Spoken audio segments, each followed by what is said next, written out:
All right, welcome back to another episode of the Living the Life Show, guys. I'm so excited to have our new guest on today. We got a special guest that's going to share with us about touching the lives of young people, and that's something that I think has been a challenge for many of us in the religious arenas. We're struggling to reach our youth. And so today, without further ado, I got a very special guest, Mr. Charles Sparkman. How you doing, Charles? I'm doing well. How about you? Oh, I can't complain. Can't complain. Thanks again for blessing me with your time and sharing a little bit with us today in how you serve God through the avenues that He's directed you. hmm All right. So before we jump into the meat, I always like to get a chance to know my guests a little closer. So I always ask them a few rapid fire questions. Are you ready? I'm ready. All right. Number one, what's your favorite sport to watch? Favorite sport to watch would be basketball. Basketball. Any level in particular? NBA. Okay. Who's your favorite team? I have never had a favorite team. I've always just followed with whoever my favorite player was. When And I that, was a kid, my favorite player was Michael Jordan. okay. Favorite player was Shaquille O'Neal. All right. And favorite player was Kobe Bryant. And currently, my favorite player is LeBron James. All right. So half the people now have just hung up on the show because you know how they hate LeBron. I feel sorry for LeBron. He does so many wonderful things. Everybody just hates on LeBron, huh? Yeah, it's crazy. I feel like he went to high school with me though, just because I was in high school when he was coming out, and you remember they had all of his games televised. Mm-hmm. ESPN too. So we always joke, man, it's almost like LeBron went to high school with us, even though I ain't never met him. Right. Probably, it felt like he went to high school with us. Well, you never know. Maybe LeBron will catch this episode and he will reach out to you and say, "Hey, I'd like to meet you, Charles." That would be pretty awesome. Yeah. All right. So you get to pick two people from the Bible to play on your 3-on-3 team. Who are you Okay. picking to be on your team? And tell me why. Two people. I'm probably gonna go with Samson, just because I feel like he would be like the Dennis Rodman, like just doing all the dirty work on the court, setting screens, D'ing Mm. up team's best player, uh, making all the hard fouls we need to set the tone. I Oh feel like my that. goodness. Oh, well, hey, we want to win, right? We want to put a team. Hey. Wait, look, foul him hard, Samson. Come on now. We're trying to win this, baby. Exactly. So, so I'm one of the people, right? Right. You're So, one, Samson's one. Who's your third? so got to make up for where I lack. So got to do Samson. I would say the next person probably David because he was athletic, Mm. athleticism. So All I right. feel like with all the fighting he did, Mm-hmm. I feel like he would be our our utility man as far as like getting all the loose balls and really getting rebounds and stuff like that because I'm vertically challenged. I can't jump high. I can't run fast. I need Samson to do the dirty work, and I need David to be our athlete. And that way I can just set up and just shoot threes and elbow jump shots all game. That sounds good. Look, now, have you ever been asked this question? Because that was an outstanding answer. I've never been asked that question. Okay. Uh, Man, you was ready for it. And I'm gonna tell you the blessing is if you had said football, but the next question was coming as basketball, that would have been ugly if you were like, I don't know any basketball players. But basketball is your favorite sport, and it just happened to be basketball was the 3-on-3. So that was perfect. Beautifully stated. Actually, my favorite sport. Basketball just my Basketball favorite is favorite to watch. That's right. because That's what I mean. football sometimes can be slow depending on the style of play of the team you're watching. But basketball, especially in the NBA, it's entertaining no matter who's watching. The worst Right. team is still entertaining to You're watch. absolutely right. Absolutely right. Absolutely right. Did you know that you could actually support the YouTube channel and podcast? That's right. If you have a desire to be a blessing to the show, there's many different ways you can do it. We have Venmo, PayPal, Cash App, and you can use the website to make a donation. Any donation will help, and every donation will be used to pour into the lives of others. So if you want to click on the description of this video, you can find all of the information you need to make a donation. God bless you, and thank you for your support. All right, what's the best book you've ever read? Best Outside book, of the Bible, of course. Best book best you've ever read. book I've ever read. I can't remember who wrote it, but it was a book called Boundaries. I don't Boundaries. know the author, but it was a book called Boundaries, and it was talking about how, as Christians and even as adults in general, it's important for us to set healthy boundaries, Mm-hmm. because that is a lot of times where our stress comes from. We don't have healthy boundaries, and we allow our family and our work to keep us stressed because Mm-hmm. we have set boundaries in our lives. So Yeah. we allow people to run our schedule instead of us fitting other people in our schedule that we have laid out that's going to be bring about the most peace for me and my family. Outstanding. You know what? It's funny. I'm trying to think. Did I read Boundaries? I listen to a lot of books as well, so I forget sometimes. Did I listen to it? Did I read it? And for some reason, I don't know if I've crossed Boundaries on the list as well. I don't know why the ah, I'm gonna look that one up. I think I may have read that one as well because that your synopsis that you just gave, I feel like I've been a part of that before. So that if it's the same book, that is an outstanding book. So And yeah. it actually comes with a workbook if you choose to like go through and like actually um, make it interactive for yourself. I Hmm. think you can buy a workbook that goes along with the book. Yeah. It's not by the same author that wrote I Not a Fan. Did you ever read Not a Fan? I did not read Not a Fan. Okay. I will be honest. Not a Fan is an outstanding one as well. And they have a teen edition. So that might be perfect for, even in the ministry that you're serving in with Yeah. young people as well. I did it as a study with adults at my church, and we all loved it. And it's, we read a chapter a week. We met on Wednesday night on Zoom, when the pandemic first hit. And Hmm. every week we tackled a chapter, and it was delightful. So, and I want to say, and I can't remember his name either. It'll come to me, but I think he may have written Boundaries too. I think he wrote both books, but I could be wrong. Could be wrong. All I feel like right. it was popular when I was in college, and a lot of people were reading it. I Mm-hmm. didn't read it, but I sat in many conversations of people talking about it. And so it was very interesting how popular that book was when it first came out, or maybe it makes comebacks every now and then. I don't know when the book was written, but I Right. know people were talking about it. Yeah. And sometimes people discover things late. Like I'll never forget. My mom told me, she said, "Baby, don't," because I've written 4 books now. Only one is a spiritually related book, which was my first book. Then I've Hmm. written 2 children's books and 1 book for teachers because I'm an educator.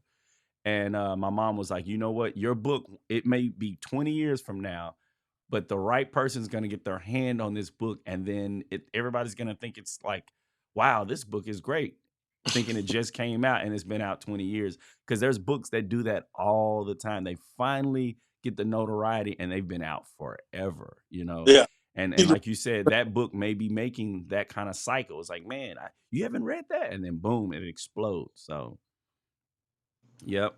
All right. So, which person in the Bible do you feel like you relate to the most? And tell me why. I always like to know this from my guests. Okay. Relate to the most.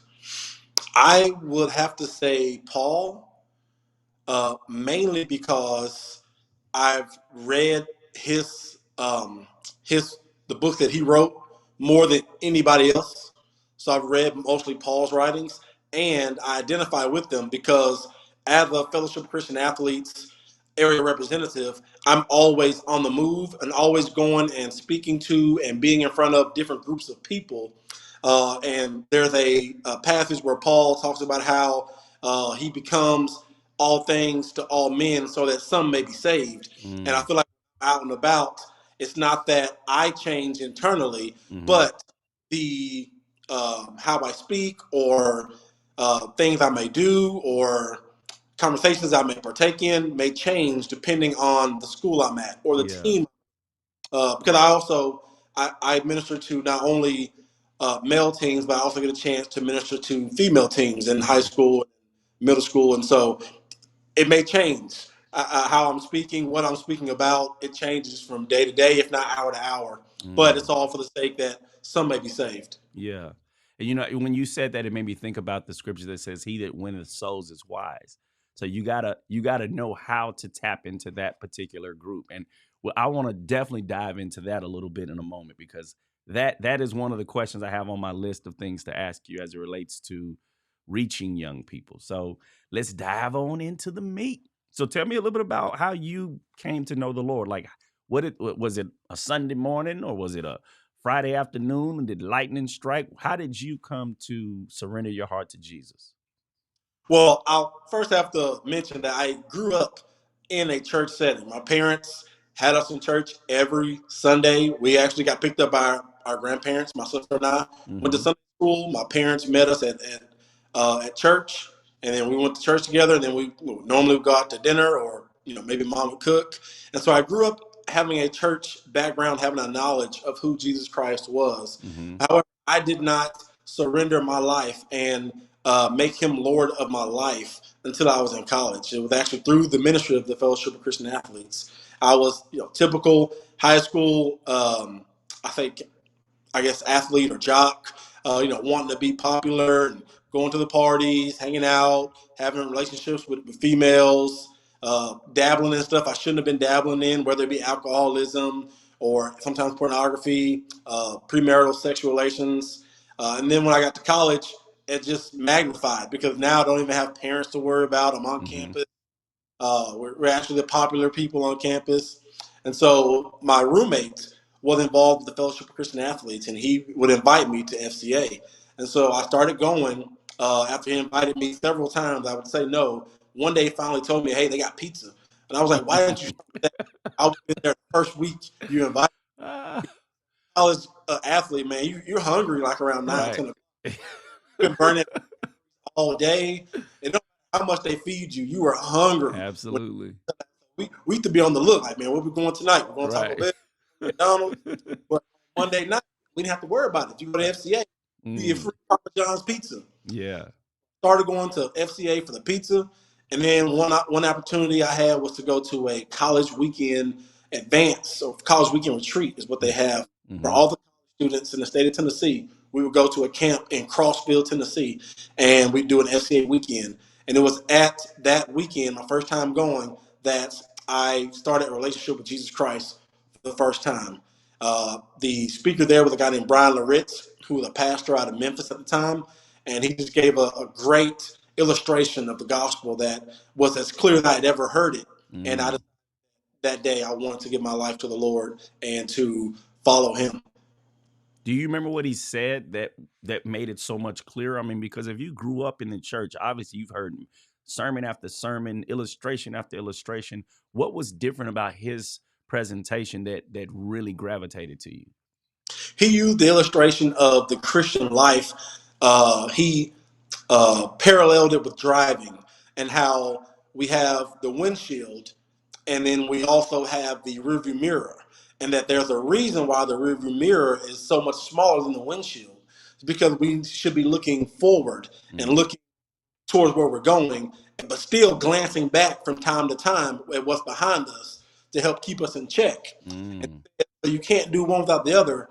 You can't just look forward all the time and not look back from time to time and just learn from our mistakes. But we also can't stare in the rearview mirror because then we're going to wreck because we're not mm. in front of us. And Yeah. so that resonated with me because as a 20-year-old, what kept me from deciding to jump all in and be a Christian and live my life for the Lord and give Him full control Mm-hmm. was that I remembered all the things that I did, knowing that they were wrong, doing them premeditatedly, even knowing they were wrong before I did them, because I had the knowledge. I knew who Jesus was. I knew the plans that He had for all of our lives as Christians. I knew what sin was, and so I just had all the shame built up that kept me from really giving my life to the Lord because I was one ashamed of all the things that I had done, and Mm-hmm. I was afraid that I was going to keep messing up. Yeah.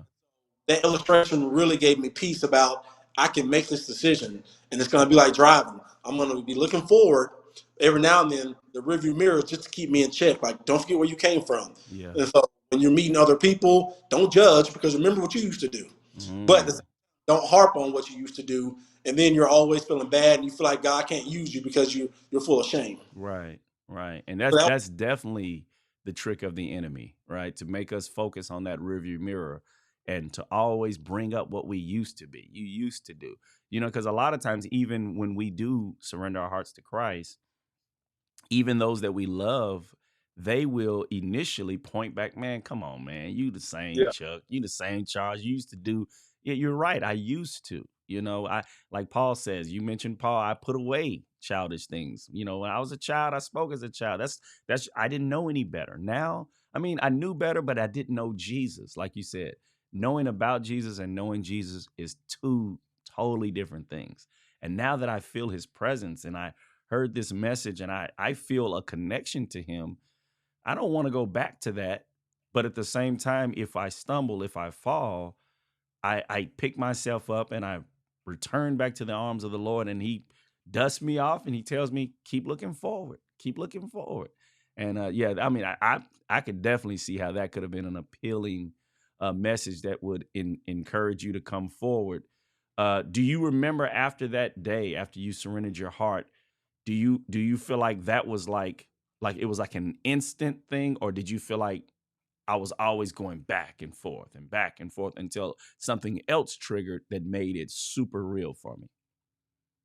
I would say it was an instant thing as far as my conviction. Mhm. However, there were sin struggles that were so deeply rooted into my brain and my heart, if I'm being honest, Mhm. that took some time. Yeah. Uh, Definitely dealing with the sexual sin. That was something that I would say took me about a year and a half to really, through prayer and through men's groups, through mentors, Mhm. really poured into me to have that, not just a conviction, but to have a plan to not put myself in positions to where I could continue to falter. Yeah. Uh, I would say for a lot of, and there's no such thing as a small sin, but there were a lot of sins that were, I guess, easier for me to, from that day, decide I'm not doing this anymore. Yeah. Yeah. One was, and not that drinking alcohol is a sin, but one, I was underage, and two, the Bible does tell us not to be drunk, and I Mhm. was not one who just had casual drinks. I was a Right. binge. I got you. And Y so I was like, no more of this. Mhm. Not old enough. And two, I don't need to be getting drunk. Uh, I was thankfully able to clean up my speech. Mm. God was able to clean up my speech very quickly. I don't know if that was because I was always from that point surrounding myself with people who were trying to be pursue holiness, and Yeah. that I knew that it wasn't accepted in that group that I Mm. had now placed myself in. Mhm. So that was probably what helped. And I think going back to the sexual sin, I think one, it's one of the sins that's easy for us to hide because let's be honest, most sexual sin occurs in private. Mhm. And so that was one. That was the hardest one for me to allow God to cleanse me from. Yeah. Was that. But the rest, it was probably within a month. A lot of the daily sins that I wasn't even struggling with, I was just partaking in. A Mhm. lot of those sins were out of my life just because I had now surrounded myself with a new group of friends, my FCA friends, my FCA family, what we call each other. There at Tennessee State University, we had about 10 to 15 of us who just hung out all the time. We all Mhm. played sports, we all were student athletes, but when we weren't either practicing or in class, we were hanging out together, and that made it easier for us to help each other, keep each other accountable as we Yeah. pursue at 20, 21 years old. So Yeah. Iron sharpens iron for sure, and I mean, it's a beautiful portrayal of, like you said, and your vulnerability, sharing this information. A lot of times we never want to admit these were my areas of weakness. These are the areas of my sin that I used to stumble in, or and still struggle with, even after saying, Lord, I want you to be the Lord of my life. Because you mentioned something when you first started talking about giving your heart to God, is that you don't judge. And a lot of times we say don't judge, but yet we find ourselves being very judgmental, especially as believers. We forget we struggled with that same thing. Or truth be told, I always say it all the time, I'm still struggling. I just hide it so well that I think no one else knows it. It kind of yeah, be like David with Bathsheba. I can hide my issue here. But it's a beautiful thing to, like you said, there were some things that was instant. It was so easy to stop doing this, to stop doing that, to stop doing this. But then this one, it had a hold on me. And God kept molding, kept shaping, kept tweaking, kept pruning. And then you look up down the road and you starting to look like the masterpiece that he's calling you to look like. And if we could only give that same grace to others as they're going through the same process that we go through. You know, that's one thing I try to remind myself is that you didn't get here overnight, and don't expect them to. You know, I always say it like this: it's funny how we thank God for Him giving us grace, but we won't extend that same grace to someone else. You So know, we're so grateful that God saw past our faults and saw our needs, but all I see is your faults, and we have to find a way to get past that. You know. yeah, Yep. I, Now, so the FCA was what pulled you in. So tell me, how did you end up being connected or like staying connected then to the FCA? Like, what made you want to make this your calling or your profession? okay. Well, after I was saved through the ministry of FCA, after God sought me out through FCA, when I came back to Tennessee State University, we had, like I said, what we call an FCA family or a leadership group or a Mm-hmm. team. And so, after 3 years of being a part of that FCA family, that leadership team, my mentor, who was on staff with the FCA, his name's Lee Brown. He's still on staff with the FCA to this day. Um, he um, he encouraged me to continue to serve in the ministry even after I was not a student athlete anymore. And through serving as an adult now who had graduated, I came across an opportunity to become an intern with the FCA. And so I was 23 years old and I graduated from college, did not want to pursue the degree that I had gained, not because it was a bad field. I just realized through talking to my professors who had already retired from the field, and Mm-hmm. then also my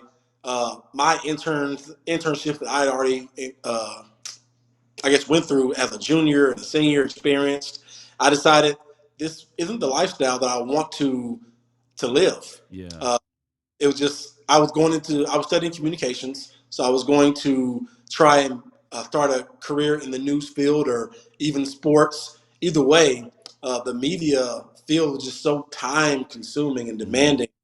I remember asking all of my instructors who were in their mid 30s, early 40s, why they were already out of the business and doing teaching, pursuing teaching.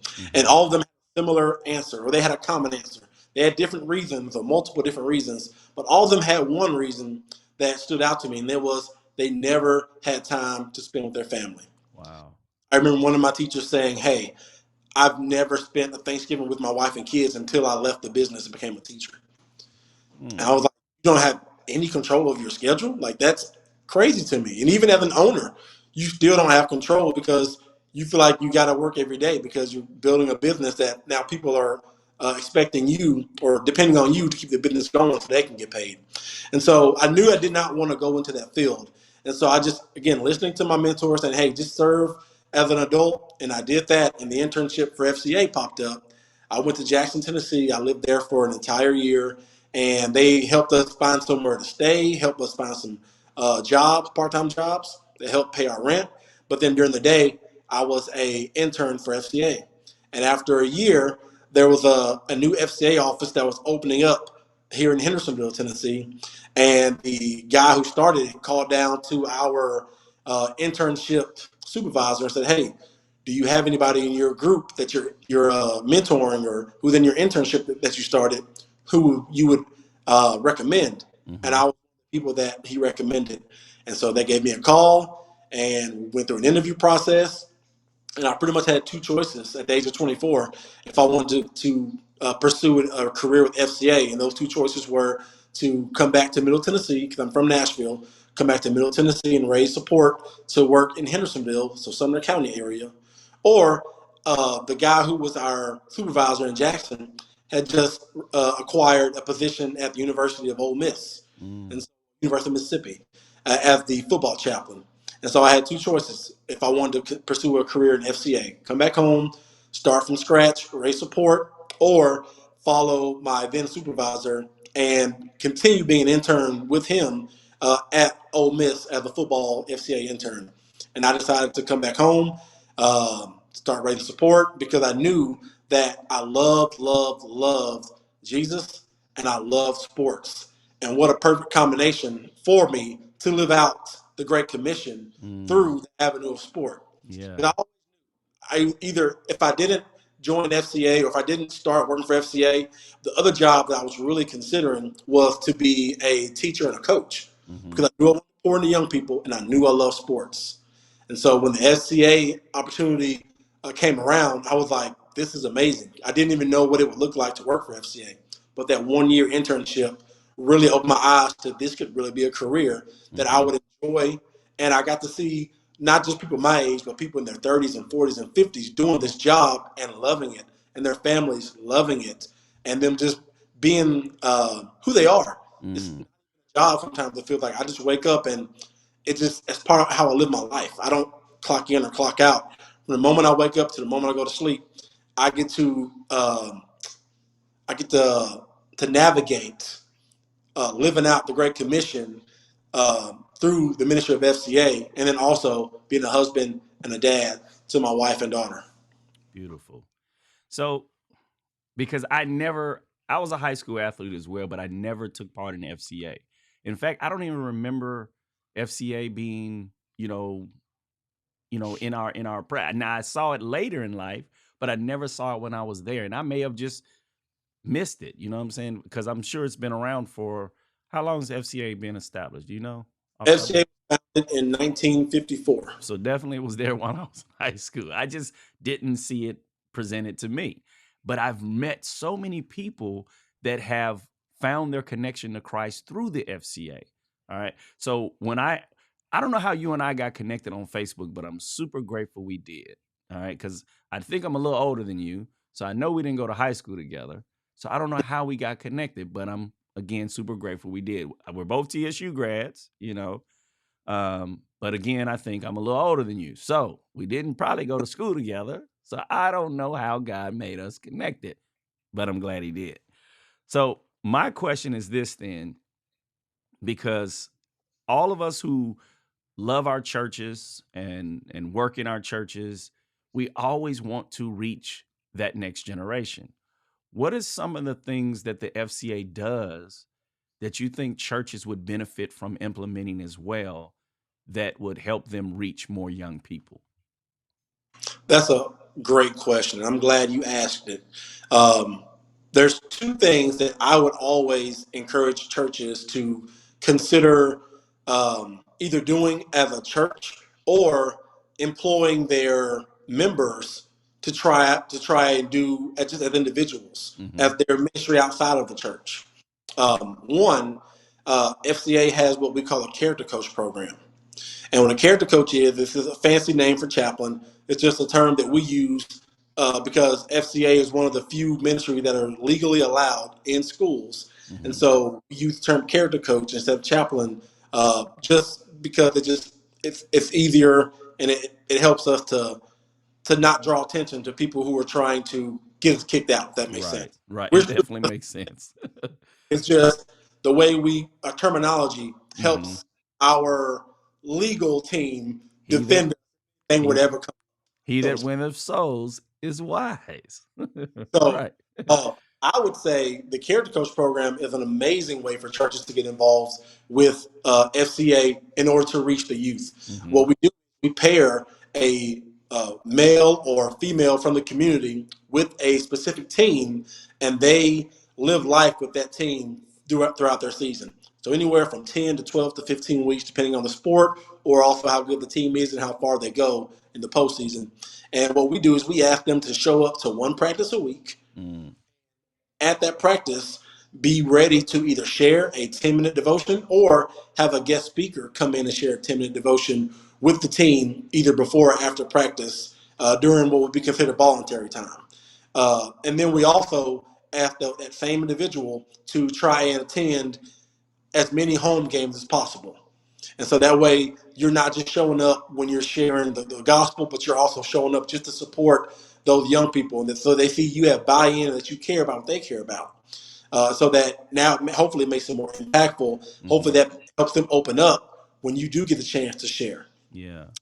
People to share their story, definitely share your testimony. And then we also give them tons of sports devotions that they can use so they're not having to come up with their own material or find their own curriculum. FCA comes out with sports devotions hundreds of them every single year, Hmm. so that volunteers who choose to can use them, or student leaders themselves can do their own team Bible study if they want to. And so that's one way I would say churches can get involved. The second, it's not as time consuming. It may be more financially, it may cost more, but it's not as time consuming. And I would say try to feed teams. That's Hmm. a really good way to get involved with getting in front of young people, because a lot of times if you feed a team, that team will also allow you 5 to 10 minutes to share whatever you want to share. And if you're a church, we're thinking, hey, we want to share the gospel with you all. And so we have churches who sponsor team meals for an entire season, or maybe even just say, hey, you guys got 10 games. We want to sponsor 3 meals for you this season. And you can either come over to the church or we can bring the food to you. And while we're feeding you, we just want to take 5 minutes to share a quick word with you. So those are two easy ways that churches can get involved with getting in front of young people through the ministry of FCA and furthering the gospel and creating relationships that I believe, well, I know, can last for a lifetime. Because I've countless testimonies of young people who either didn't go to church or didn't have a mentor, but through adults coming in and sharing a weekly devotion as a character coach, or churches coming in and feeding a team every week or several weeks during their season, develop relationships with those individuals that last a lifetime. Where you go somewhere, and of course it's not this person's mom or dad or auntie, but you got kids saying, "Hey auntie" or "Hey uncle," and they're not related, but because they see them so often, Yeah. because they serve the teams through FCA by feeding them the word or feeding them food. Yeah. Yeah. And it's amazing because what you just said is what true ministry is, right? It's not just beating someone over the head with a Bible. It is being the Bible for them. It's feeding the hungry, it's clothing the naked, it's being there for these young people without them feeling like there's a string attached. I just came to bring y'all something to eat. Good luck at the game tonight, guys. Work hard, play hard, young ladies. And we're gonna be in the stands cheering you on. And we just brought y'all some pasta and some salad, and all right, we're here. And then the next week you come in, it's like, hey, want to talk to you guys about being courageous in the face of adversity or whatever. And like you said, now I'm sharing with you a testimony or a word, but you don't feel like here he comes again with another scriptural thing. Here he comes. That's not everything that we are giving you. We're giving you, we're touching your whole life versus just the portion that we feel is the spiritual part, right? Mhm. Yeah, yeah, I like that. So for churches, if I heard you right, for churches, we have to look for a way to be there for these young people other than just providing a Bible study, other than just providing a come in and listen to the preacher preach. Now I'm connecting to you in a way that you recognize that I see value in you outside of church, period. This is Mhm. just me showing you I support you, whether it's through a meal, whether it's through a word of encouragement, whether it's through a 10-minute devotional. When I come in to see you, I'm actually here for you, not for an agenda that I got to put 4 more people in my pews. It's for me to put or to help encourage 4 more souls to enter the kingdom of heaven. Yep, Hmm. absolutely. So, what's been one of the most exciting memories you've had with FCA? Like one of the most dynamic experiences you've had so far? My favorite, well, I'll say my favorite part of FCA has been our summer camps. Summer camp is, we call it a time of inspiration and perspiration. We just have a great time. Like it's all littered in sports and the word. So Mm, we get kids out of their normal everyday environment. We normally take them either to a campsite that's out in the woods somewhere, or take them to a college campus where they have great sports facilities. And we just get 3 to 4 days just to pour into them and just live life with them and get to know them and then share truth with them, but then also give them all these great sports opportunities to bond with hmm. either the team or new people that they've met that week. And we see so much growth, so much life change happen in those 3 to 4 days. And so that's why, historically, for me, FCA camp is one of my favorite parts of the ministry. Hmm. Uh, if you were to ask me what my one moment is, I would probably have to say the weekend that I got saved. That's the one moment that I always look back to that just excites me because I remember all the not just emotions, but all the different thoughts Mm-hmm. that went through my head and all the conversations that I was a part of. I went that weekend literally thinking, okay, I'm going to find a cute girl to hook up with. Like that's what I thought. Like FCA, had female college athletes, and they were in the best shape of their life. They looked good. I was like, hey, I've been coming for the pizza, but this overnight thing, I'm gonna see if I can get some numbers and see if I can get a date out of this thing. All right. And so I went to this overnight weekend thinking, all right, I'm gonna find a few nice ladies that I can go on dates with or, link up with. And I was presented with the gospel as clear as day. And then I had a date with Jesus, so to speak, that haven't ended. And so that's my favorite experience. And it's because I know that there are hundreds, if not thousands, of student athletes around our country, around the world, Mm-hmm. who go to camp, summer camp, or FCA camp every year with a similar mindset. They're going for anything but Jesus. They're Right. going because they like the sport they play, and it's an opportunity for them to get 10 to 15 scrimmages in a 4 day span, or they're going because let's be honest, maybe they're from a not well-to-do home and they don't get to eat in the summer. We hear Mm-hmm. all the time about summer is one of the scariest time for kids who are in school because when they go to school, that's when they know they get at least one guaranteed, if not two guaranteed meals a day. And Right. so you have kids who come to camp because they know I'm gonna get 3 hot meals this week every day because it's summertime and that doesn't always happen in the summer. And Mm-hmm. so there's all these different reasons people come to camp. And I know when I first went to an FCA camp, I was not going for Jesus. But when I got there, he met me where I was and he drew me to himself and he saved me. And so Amen. that's my favorite experience that I remember. Yeah. It also goes into why summer camp or FCA camp is my favorite part of FCA Mm. because that was my first life changing experience. And I'm excited every camp that I get a chance to go to or attend or serve because I know that it's going to be someone else's life changing experience. And Yeah. I'll never forget not really being blindsided, but just going for something totally different and something else happening and me being more than okay with that and excited that that happened instead of what I was initially going for. Yeah. And what I can take away from that, your sharing that is that even when it comes to us at church, we may feel like we know the agenda of why that person came. That person came to pass out their business cards, to get more business out of us. They're not coming for Jesus. But if you walk through those doors and if you halfway open your ears, the Lord will come through and speak to that heart as well. So I'm always like, look, let them come, because a lot of us played church for a long time. Mm-hmm. And then one day we walked through those doors and it became real. So maybe, just maybe, that kid, and I'm sure a lot of the camp supervisors or the character coaches know that a lot of these kids are here for, they got agendas.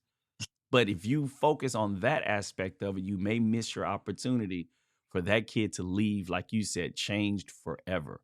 And if he or she is touched and they go home to their home, now they become that disciple that disciples more. You know what I mean? So it's I'm a lifetime wellness teacher, PE teacher. We had to teach all of our students in wellness CPR. The concept was that if everybody in metro school has one person that goes through wellness their ninth grade year, if they learn CPR, then there's hopefully at least one person in every home that knows CPR. Well, if you know a valuable skill like CPR, surely you're going to teach your grandmother or your mother or your brother who hasn't taken the class. So here we are now. We know the one who gives life and gives it eternally, and we Mm-hmm. go back home to a home that doesn't know him. One, they see our light shine and they were like, what happened to my son? What happened to my daughter when they went to that FCA camp? But two, because Jesus, we can't hold Jesus in, he's coming out of us. Now all of a sudden we're giving life or spreading life even in our homes among our parents and our siblings who haven't had a chance to do what I did last summer at FCA camp. So I think that's a beautiful thing we gotta stop judging, and we gotta encourage, even if we think we know the other person's agenda. You know what I Yeah. mean? Yeah. So And, but that was your. think Go ahead. I'm sorry. Go ahead. about it, a lot of times we're the one enticing that agenda to happen. Because, like I said, sometimes people come to FCA camp just for the sports. Well, we're telling them, hey, there's going to be sports there. Right. So sometimes we're using that not so hidden agenda to get them there in the first place. Mm-hmm. So why be upset when that's their focus when Right. we're putting it out there? Right. Or at least their initial focus. You're right. I didn't Yeah, realize y'all had all this. I like you said, I was coming for the pizza. And then now I'm coming for the pizzas and the girls. And all yeah. of a sudden Jesus was like, hey, I know you're here for the pizzas and the girls, but look at me. And you're like, you know what? I actually like you more than I like the pizza and the girls, Jesus. You know, hanging out with you, there's benefits to this thing, you know? Beautiful. I love it. So that was your most enjoyable or most memorable. What's been one of the toughest things you've had to deal with on this job? Because I'm sure you've had to endure some hard moments being, especially being connected to young people. Um, well, it's always tough when there's a an untimely or unexpected death. That's always tough. Um, and again, it doesn't make it easier for our our staff or the parents. But one of the coolest moments, and I say cool because I'm coming from a spiritual um, thought here, is when one of our young individuals who was a part of FCA passes away unexpectedly, whether it be through whatever, an illness, a car accident, um, behavior that maybe they shouldn't have been around. One of the coolest things that I've experienced is that same young person had accepted the Lord through FCA. Anytime we share the gospel and a young person responds to the gospel, that they want to follow the Lord, we have them fill out what we call a commitment card. We do it for multiple reasons, and we don't do it for this reason at all. However, it just happens that if somebody does pass away, one of the biggest blessings that I feel like we can do as a ministry is to give their parents who are going through a horrible moment Mm, that small glimmer of hope that you will see them again. yeah. They gave their life to the Lord.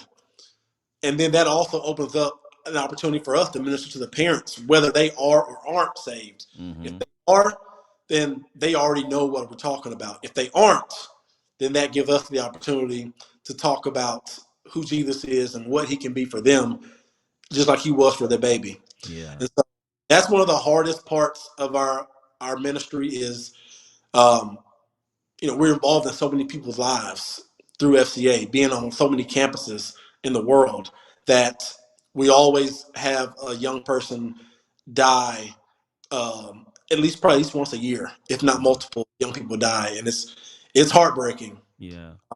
every time, no Yeah. matter the situation. It's just heartbreaking. Mm.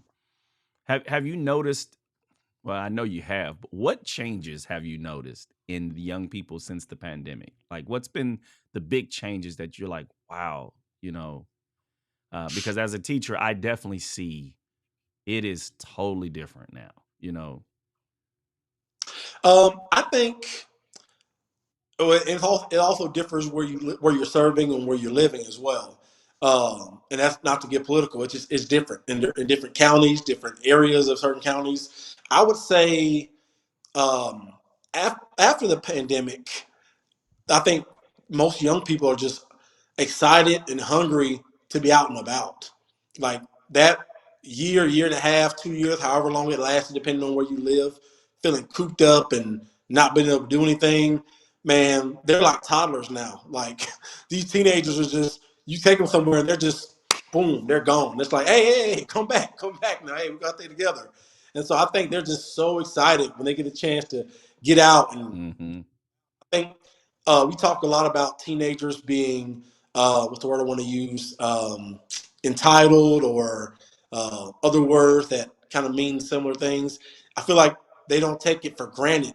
The ones who experience the pandemic and experience being at home or not being able to get out Mm-hmm. for how many months or years, I feel like they don't take it for granted anymore. So they're just so excited when we get to take them places, whether it be through the Ministry of FCA or just their schools taking them places through the sports that they play with.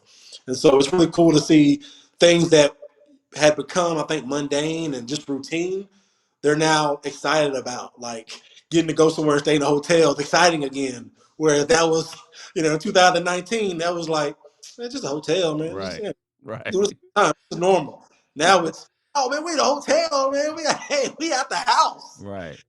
It's So, been cool to see that come back because hmm. our kids were growing up so fast. Uh, Mainly, I give a lot of the credit to the iPhone or to the smartphone. They were growing up so fast to the point where, I remember when we were 14, 15 years old, used to go somewhere, we were just ecstatic. And it 2019, 18, 17, it was hard to impress kids, man. You couldn't impress them. They done seen the world through their phone. They Mm, visited the entire globe through their phone. And now to actually know what it's like to not be able to do anything, they're excited again to get out yeah. and go. So Yeah. that's one of the biggest things I've seen is not as much entitlement as people may have felt like they were seeing in teenagers, in the 2 to 3 years leading up to the pandemic. Mm. Well, that's beautiful. See, you saw it from a positive standpoint. I was assuming you would see, well, man, these kids are A, B, and C now. My goodness, it's so hard. And you saw it from a whole nother perspective. So I praise God that you use those positive lenses versus like as a teacher, we're seeing the stuff that is like, Lord, please help us reach these Yeah. kids. Lord, please give us the strength because I don't think we should have to endure this kind of stuff. And I was talking to a peer of mine the other day, and she said, Cody, think about this group of kids. Think about what they have seen over the last 4 years. Tornado, pandemic. They didn't go to school at all their third grade year. It's like these are the years that were so formative, and now they're in the sixth and seventh grade and they don't have certain skills that we need them to have. And it's so hard as a teacher. But when you love what you do and you love and you understand your calling as a teacher is greater than just the numbers on the chalkboard or the noun, verb, predicate, blah, blah, blah, it's to help encourage the lives of these young people, just like what you're doing through FCA. If you can find that positive, like you said, to see the excitement in them and the joy in them, it will help us to stay afloat some days, because it's rough out there these days. It's rough.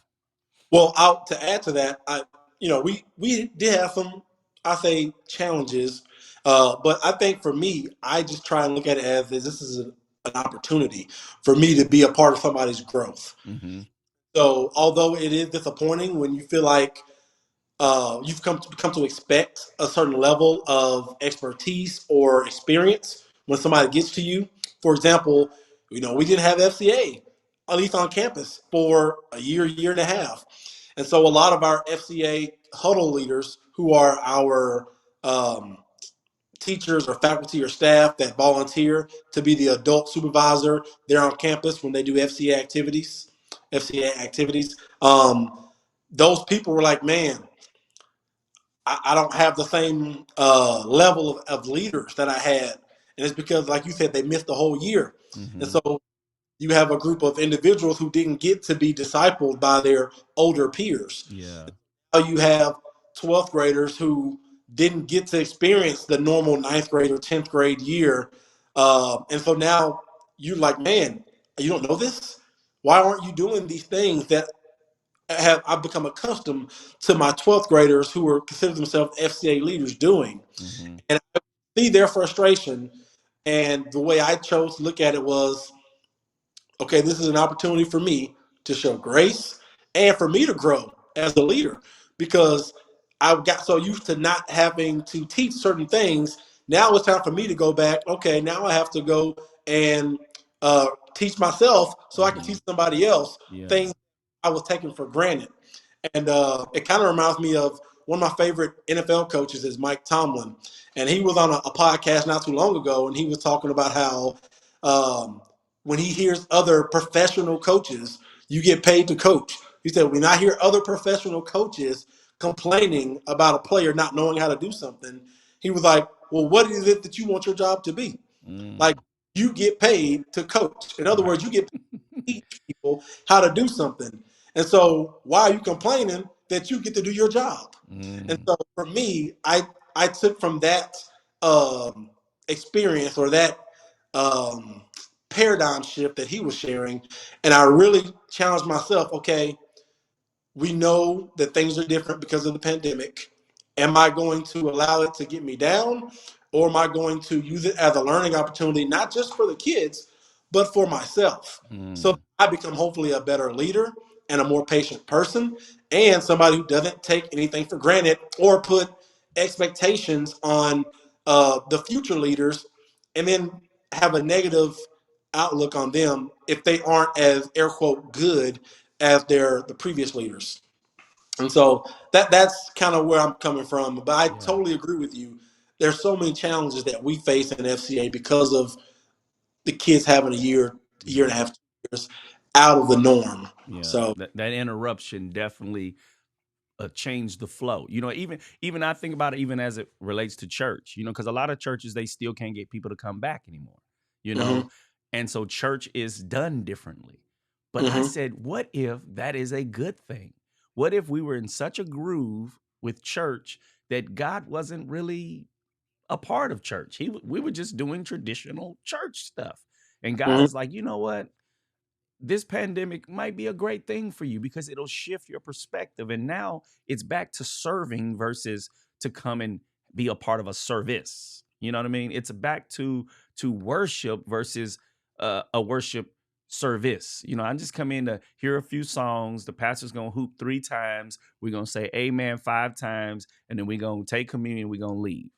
And God is like, okay, y'all started and finished before I even got there. That wasn't even part. Where was I at in that?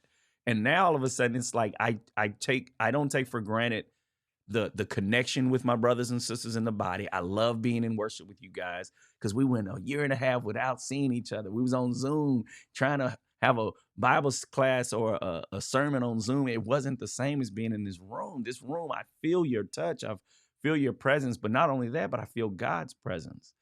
But when I leave here, I want to do more than just chalk up my couple hours of I went to church this week.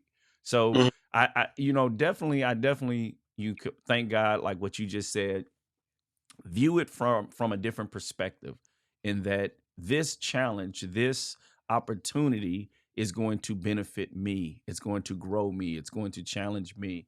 And we can't grow without a challenge. We can't grow without the pruning, right? So definitely one of the best outlooks on this situation. Now, before we leave each other, I always like to ask one final question of my wonderful guest. And the title of my show is Living the Life.